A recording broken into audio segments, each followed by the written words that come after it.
नमस्कार मित्रांनो, आज आपण निघालो आहोत बदलापूर जवळ असलेल्या श्री क्षेत्र कोंडेश्वर इथे, जिथे आपल्याला आध्यात्मिक वातावरणासह शांत नैसर्गिक वातावरण देखील पाहायला मिळणार आहे। इथे तुम्हाला डोंगर दऱ्या, धबधबे, हिरवीगार झाडे, सुंदर निसर्ग आणि त्यामध्ये वसलेलं कोंडेश्वर मंदिर, जे तुम्हाला एक वेगळाच अनुभव देऊन जातं, तेही पाहायला मिळणार आहे। विशेषतः पावसाळ्यात इथला परिसर खूपच सुंदर दिसतो। तर मंडळी, अशा या प्रसिद्ध ठिकाणी कसं जायचं, कोणती ठिकाणे पाहायची, खाण्यापिण्याची सोय कशी आहे, या सर्व गोष्टी आपल्याला या व्हिडिओमध्ये बघायला मिळणार आहेत। तर हा व्हिडिओ शेवटपर्यंत नक्की पहा।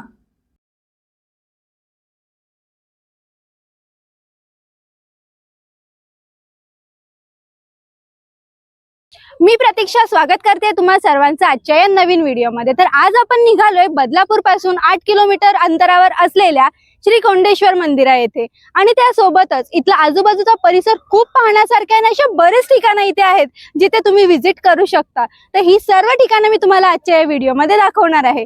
तर व्हिडिओ शेवटपर्यंत नक्की बघा, आणि हो, जर पहिल्यांदा चॅनलवर आला असाल तर चॅनलला सबस्क्राईब करायला विसरू नका। तर चला व्हिडिओला सुरुवात करूया। तर मंडळी, आपण बदलापूरवरून कोंडेश्वर मंदिराकडे निघालो आणि बदलापूर ते कोंडेश्वर हे अंतर अंदाजे 8 किलोमीटर इतके आहे। आणि कोंडेश्वरला जात असताना आपल्याला कावडी यात्रा देखील पाहायला मिळत आहे। रस्त्यावर ठिकठिकाणी भगवे वस्त्र घातलेले भाविक देखील दिसत आहेत। त्याचबरोबर आपल्याला या समोरच्या रथात भगवान शंकर यांची मूर्तीही पाहायला मिळत आहे। तर मंडळी, कोंडेश्वरला जाण्यासाठी तुम्ही पर्सनल व्हेकलचा यूज करणार असाल तर तो अगदी बेस्ट आहे, कारण हे ठिकाण शहरापासून दूर डोंगरामध्ये असल्यामुळे तुम्हाला इथे येण्यासाठी थोडेफारच पर्याय अवेलेबल आहेत। आणि जर का तुमच्याकडे पर्सनल व्हेकल नसेल तर तुम्ही ओला उबेर जर का अवेलेबल असतील तर त्याचाही यूज करू शकता, किंवा एखादी प्रायव्हेट व्हेकल बुक करून देखील इथे येऊ शकता।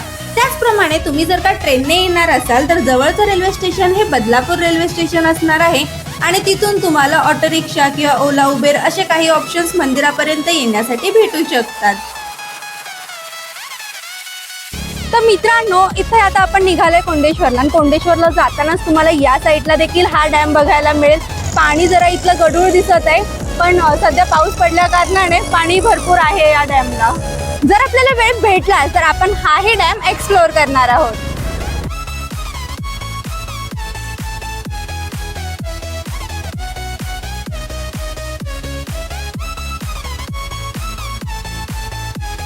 आजच्या या व्हिडिओमध्ये आपण मंदिरासोबतच या ठिकाणी असलेले नैसर्गिक सौंदर्य पण पाहणार आहोत, आणि त्याचबरोबर तुम्हाला डोंगर, टेकड्या, धबधबे तसेच धरणे देखील पाहायला मिळणार आहेत।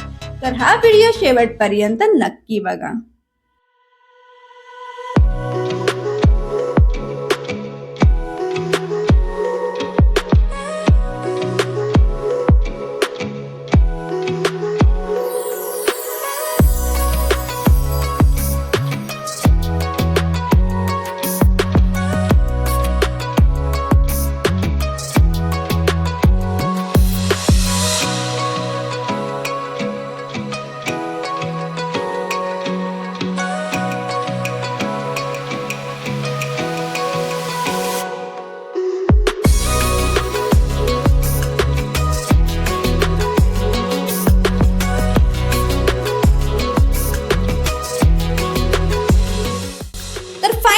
आपण कोंडेश्वर मंदिराच्या परिसरात पोहोचलेलो आहोत, आणि तुम्हाला या परिसरात ओपन पार्किंगची पण सोय उपलब्ध आहे, आणि तुम्ही इथे पार्क केलेल्या गाड्याही बघू शकता। तर आता आपणही गाडी पार्क करून मंदिराकडे जाऊयात।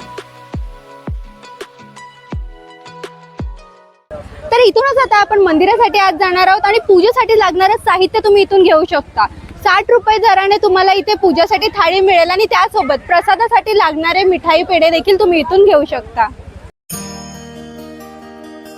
मंदिरात जात असताना तुम्हाला प्रसाद व हार फुलांची दुकानेही बघायला मिळतात। त्यासोबतच इथे हॉटेल्स आहेत, आणि शेतातील भाजीपाला विकण्यासाठी आलेले विक्रेते देखील बघायला मिळतील। तर मंदिराकडे जात असताना तुम्ही हा सुंदर धबधबा इथे बघू शकता, आणि याचाही आनंद तुम्ही इथे घेऊ शकता, आणि इथूनच पुढे तुम्ही मंदिरातही जाऊ शकता।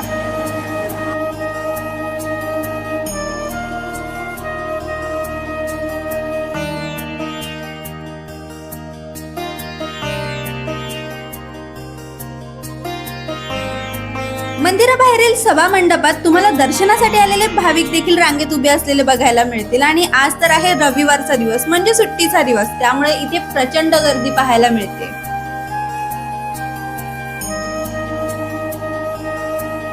मंदिर परिसरातच तुम्हाला कोंडेश्वर तलावाकडे जाणारे पाणी बघायला मिळते आणि हे पाणी मंदिराच्या पाठीमागे असणाऱ्या डोंगराकडून येत आहे आणि या ठिकाणी धबधब्यांच्या स्वरूपात हे पाणी धरणाला जाऊन मिळते. त्याचबरोबर या ठिकाणी तुम्हाला श्री कालिका माता मंदिर देखील पाहायला मिळेल आणि त्यासोबतच श्री गणेश मंदिर देखील पाहायला मिळेल. या ठिकाणची दृश्य तुम्ही इथे पाहू शकता. तर आता आपण आलोय मंदिराच्या मुख्य प्रवेशद्वाराजवळ आणि बाजूला तुम्हाला श्री क्षेत्र कोंडेश्वर देवस्थान कमिटीचे बोर्ड पाहायला मिळतील. तर आता आपण इथूनच मंदिरात प्रवेश करूयात.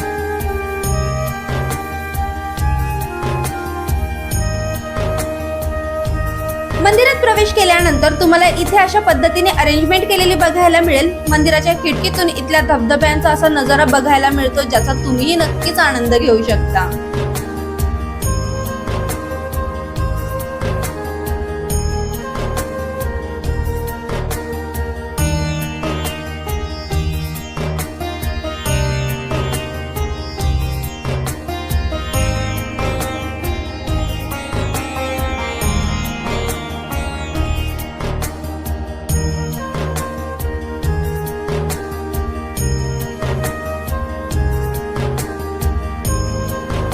तर चला मंडळी, आता आपण आज जाऊयात आणि दर्शन घेऊयात.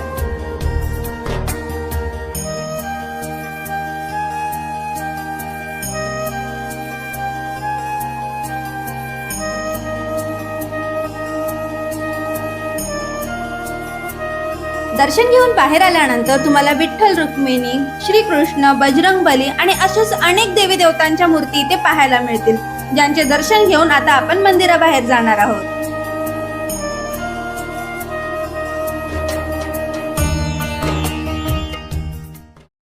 तर मित्रांनो, मंदिरात आत जात असताना तुम्हाला इथे हा सुंदर धबधबा पाहायला मिळेल, ज्याचा तुम्हीही आनंद घेऊ शकता. तर चला आता धबधब्याचा आनंद घेण्यासाठी आपण जाऊया. मंदिर परिसरातच तुम्हाला असा एक छोटा धबधबा पाहायला मिळेल. या धबधब्याला पाऊस पडल्यामुळे थोडेफार पाणी बघायला तर मिळत आहे, पण शक्यतो या धबधब्याला पावसाचेच जास्त पाणी पाहायला मिळते आणि इथे तुम्हाला लहान मुलांपासून मोठ्यांपर्यंत सगळे एन्जॉय करताना दिसत असतील. पण इथे मी तुम्हाला सांगू इच्छिते, इथले दगड जे आहेत ते घसरट झालेले आहेत, त्यामुळे पाय घसरून पडण्याची भीती असते, त्यामुळे स्वतःची काळजी घेऊनच एन्जॉय करा. तर मित्रांनो, इथे एक छोटीशी पायवाट आहे आणि या पायवाटेनेच आपण आता धबधब्याच्या वरच्या बाजूला जाणार आहोत. तर चला.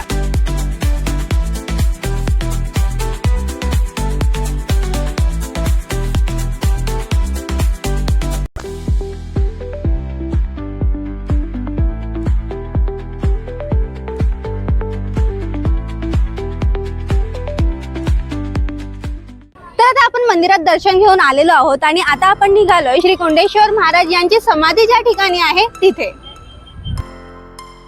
या ठिकाणी पलीकडे जाण्यासाठी छोटासा पूल आहे आणि त्यावरूनच आता आपण पलीकडे जाऊ शकतो.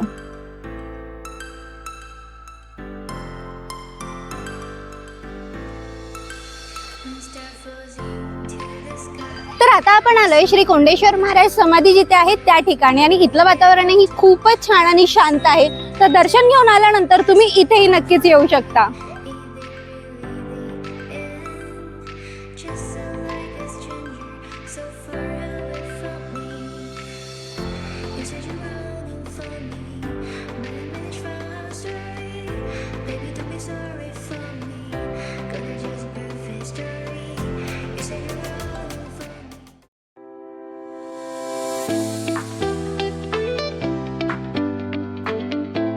आता आपण देवस्थानाकडून निघालोय आणि कोंडेश्वर धरणाकडे जाणार आहोत. जाता जाता इथल्या छोट्या मोठ्या टेकड्यांवर लोक निसर्गाचा आनंद घेताना आपल्याला दिसत आहेत आणि ठिकठिकाणी तुम्हाला इथे खाण्यापिण्याचीही दुकाने बघायला मिळतील. तर मित्रांनो, पुढे जाण्याआधी सांगू इच्छिते की जर का तुम्हाला हा व्हिडिओ आवडत असेल तर व्हिडिओला लाईक करा, शेअर करा आणि हो, पहिल्यांदा चॅनलवर आला असाल तर चॅनलला सबस्क्राईब करायला विसरू नका.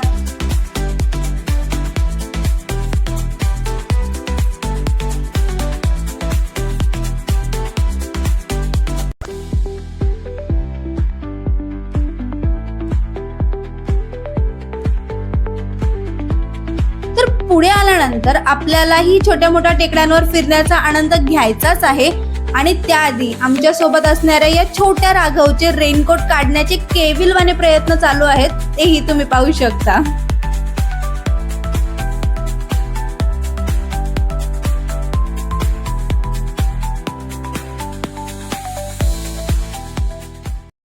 तर मित्रांनो, मंदिरापासून परत येताना तुम्हाला मध्येच काही टेकड्या पाहायला मिळतील, जिथे आल्यानंतर तुम्हाला वरती या साईडला काही डोंगर रांगा बघायला मिळतील आणि इथून हा दिसणारा नजारा खूपच अप्रतिम आहे आणि इथली हिरवळ वातावरण खूपच सुंदर आहे.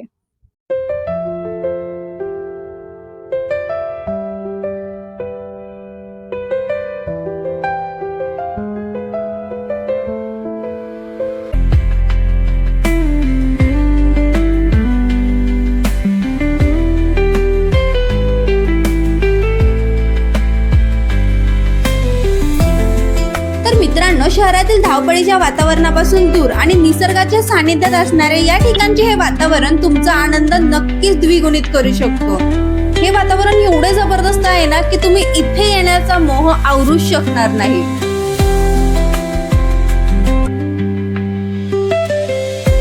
तर तुम्ही इथे पाहू शकता, तुमच्या जर का टू व्हीलर असतील तर त्याही तुम्ही इथपर्यंत आणू शकता. तर आता आपण इथला परिसर फिरून पुढे निघालोय, जिथे आपल्याला डॅम पाहायला मिळणार आहे. तर चला आता तिकडे डॅम कडे जाऊया.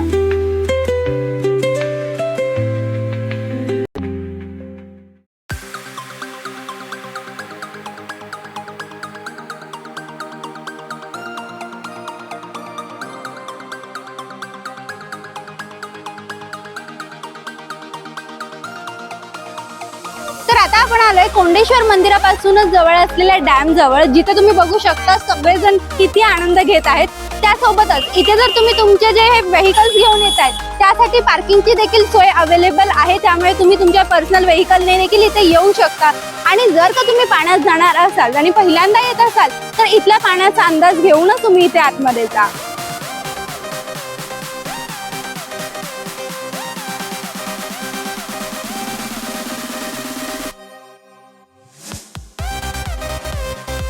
तर इथे तुम्ही पाहू शकता, तुम्हाला खाण्यापिण्याचे स्टॉलही इथे बघायला मिळतील. तर तुम्ही जर इथे येत असाल तर तुम्हाला खाण्यापिण्यासाठी टेन्शन नाहीये, इथून तुम्ही ते परचेस करू शकता.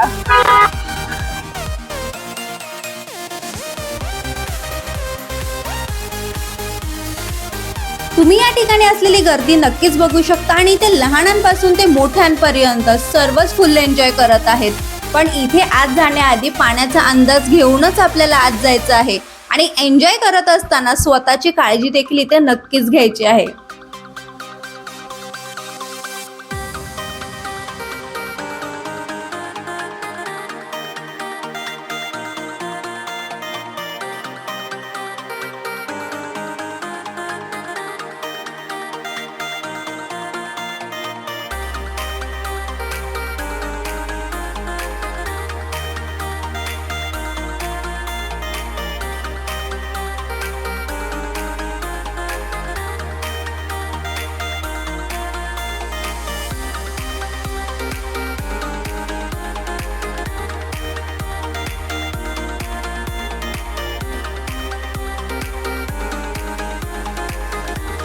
तर मित्रांनो, कसा वाटला तुम्हाला आजचा हा व्हिडिओ जर तुम्हाला आवडला असेल तर व्हिडिओला लाईक करा, कमेंट करा आणि जर का चॅनलवर पहिल्यांदा आला असेल तर चॅनलला सबस्क्राईब करायला विसरू नका.